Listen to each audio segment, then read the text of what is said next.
While people are filing in, we're going to go ahead and get started. I wanted to introduce myself really quickly. My name is Billy Walsh. I'm the Artist Community Manager for Sofar Sounds. And it's an absolute pleasure to be joined by Andrea Stolp today, one of the instructors at Berklee College of Music Online, who teaches primarily songwriting and will be sharing with us a songwriting workshop today, which is the reason why you're all here. So I'm going to give a brief introduction to Andrea here before I pass things off and cover just a few ground rules so people know how the event will flow. But first, to introduce Andrea, today we'll be listening to Andrea, who is a multi-platinum songwriter, a performing artist, and an educator herself. She has worked as a staff writer for EMI, Almo Irving, and Universal Music Publishing. Her songs have been recording by artists including Faith Hill, Jimmy Wayne, Julianne Hogue, and others. Andrea is also an author and instructor of the course Commercial Songwriting Techniques, part of Berklee Online's songwriting program. We're very privileged here at Sofar Sounds to be able to work with Berklee Online with these kinds of events. Andrea being the first one to join us today for a Berklee Online sponsored event. So thank you to Berklee Online as well. Really quickly, before we go ahead and get started, the ground rules, we will be kicking off the presentation by covering just a few of the questions that were submitted ahead of time. I wanted to thank folks who took a second to fill out the short two-question questionnaire that was sent, just so we have a good understanding of what kind of content and questions you're curious about. Andrew would love to start by just clearing the air and connecting the dots around a few of those questions and how it will pertain to today's presentation. But fear not, if you do have questions that haven't yet been submitted, what we can do is after the presentation is complete, I'll go ahead and hop back on the video chat here, and you might see a Q&A function at the bottom of your screen. As questions come up, please feel free to submit those questions via the Q&A function. Avoid submitting questions via the chat function. That's more just for general pleasantries and engagement, but the Q&A function specifically allows myself and our moderators to queue the questions as they come in and filter them so that we know which ones to address when we get to the Q&A section at the end of the call. So that being said, I wanted to kick off the conversation in the chat by just asking people that are arriving today. We've got over 130 participants on the call, which is fantastic. And I want to know, what's one of the main things that you might be struggling with as a songwriter right now? What's getting in your way in terms of writer's block? Just go ahead and shout those things out. We're going to get the conversation going, and we're going to pull up a few of those questions while these answers are coming through the chat for Andrea to go over really quickly. So Andrea, I don't know if you have the sheet up here, but maybe we wanted to go over a few of the questions that were previously submitted. Yeah, definitely. I don't have the sheet up, but you know what? I can connect with so many of the questions. I've struggled with writer's block in being a writer who lived in Nashville for over a decade and wrote for various publishing companies. You know, you try to be as prolific as you possibly can. And that in and of itself thrust me up against this problem of how do I write the best material I can write as often as I can write it. And so ultimately, it's never enough, right? And so being able to co-write with writers who were farther along, better than me in many attributes, and I'm going to talk about that in the seminar, taught me a lot of things. And then just that process of trying to work through it was where I ended up finding a lot of the tools that I'll share today. And then also quite a lot of the tools come back to process. And so I'm hoping that this webinar is going to give everybody a chance to reflect on your own process so that you can identify where you're getting stuck. And there were so many questions that each portion, each frame that I've prepared today addresses. And I think sometimes it's hard to figure out exactly in what way it addresses it. So I'm going to do my very best to make sure that I connect the dots as much as possible, but I'm very happy to field questions regarding that. How does this melodic idea address my my difficulty setting lyrics to my melodies, or writing Hmm. lyrics after I've got the melody done, for example. So that can come from a melody writing difficulty, or a lyric writing difficulty, or, so we'll look at all these questions in detail. Great. Well, I'm really excited to get started, Andrea. I'll go ahead and mute my video so that all eyes are on you for the presentation. And yeah, thank you everybody again for joining. And without further ado, Andrea, I'm going to let you take it away. Awesome. Thank you. Man, again, such great questions in the chat box that I'm seeing. Um, Much of what I would say writer's block causes is frustration, right?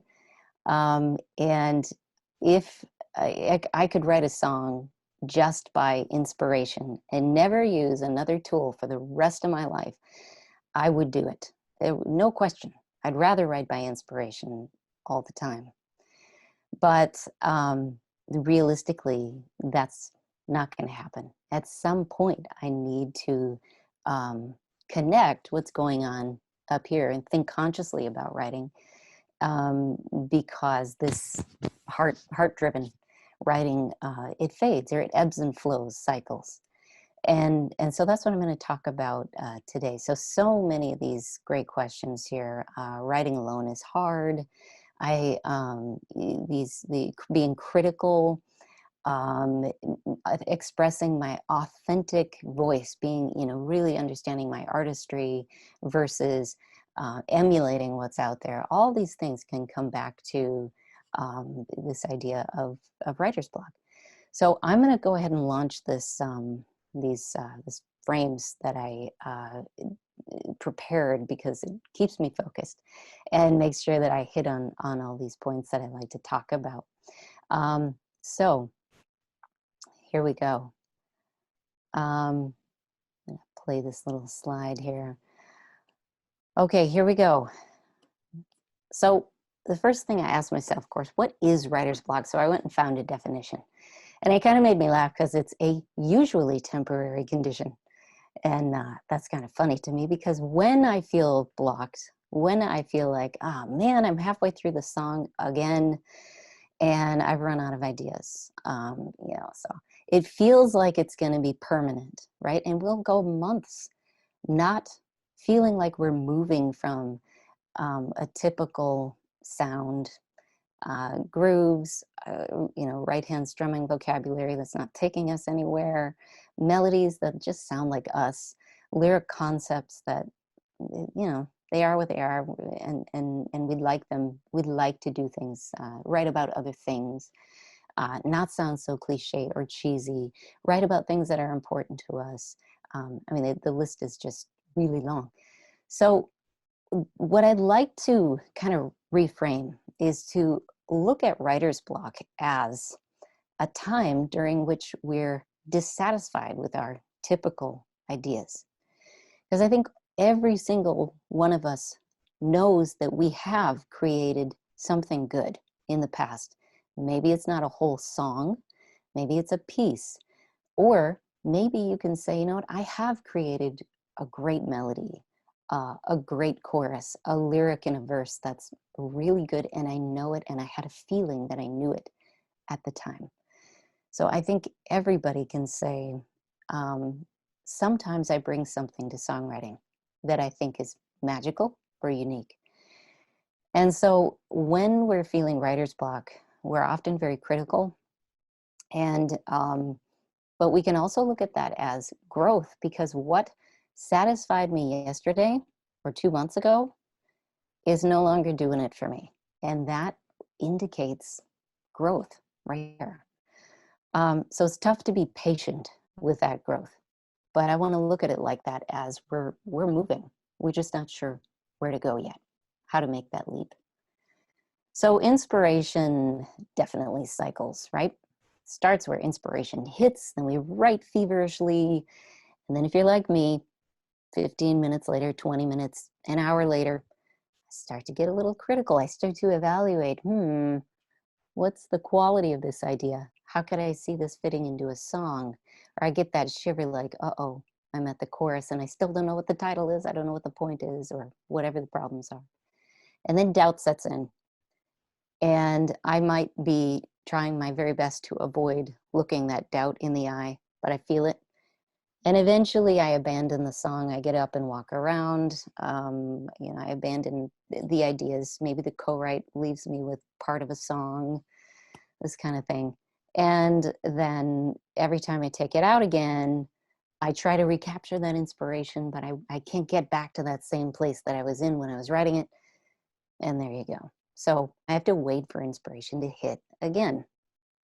And so I'm in this cycle of just kind of waiting, not finishing songs, not being able to maintain that level of excitement from the top all the way through to the bottom of the song. So inspiration is like a runaway dog. What it feels like when I'm being led by my inspiration, I'm sort of being dragged behind it. I am worried that it's going to drop me off somewhere and abandon me. But creativity is both inspiration leading me, so it's beautiful moments where I feel like I'm in the flow, but it's also me teaching my inspiration, guiding my inspiration. So that is what the rest of this is going to be about, is specifically in terms of tools and activities I can do every day. What does that look like to guide my inspiration? Okay, so if everybody could take a minute to think about these questions. So these questions will hopefully help you to know your writing, know your style, be able to express what your process is when you write. So when inspiration hits, I start by writing blank. So it could be I start by writing the words. I start by sitting down at my instrument and writing a melody. I start by producing a track. What is that for you? When inspiration hits, I start by writing. I feel most confident when I am writing blank. Is it the chorus? Is it the verse? Is it by writing the concept and I sketch out the outline? When I'm writing with other people, in collaborations, I almost always contribute and then fill in the blank. What do you tend to bring and bring with some level of ease? So whatever your answers are, and certainly it's not going to be clean cut all the time. We start writing songs differently depending on what comes to us, music, lyric, whatever. But these are the tools that you have. So I'd like you to start thinking of these as your strengths. These are the things that you feel most in control of when you write a song. And so reasonably, they guide your process. Okay, so these are things that don't guide your process. I wish I felt as strongly about my blank as my blank, right? So I wish I felt as strongly about my ability to express a groove as the chords that I write. I wish I felt as strongly about my lyrics as my melodies, So think about that. What do you feel like if only I could? In collaborations, I rarely contribute. Maybe there's something that you allow other people to control. Or my inspiration usually runs dry after I have blank. Is that after I have written the chorus, after I've written the verse and chorus? Think about what that is. I feel least confident when I have yet to write so the lyrics. Is it a part of the song? Is it laying down the recording of it? What is it? So these are the tools that, again, don't guide our process, but they're the leftovers. They're what we have to stare at when our strengths have done their job. All right, so here's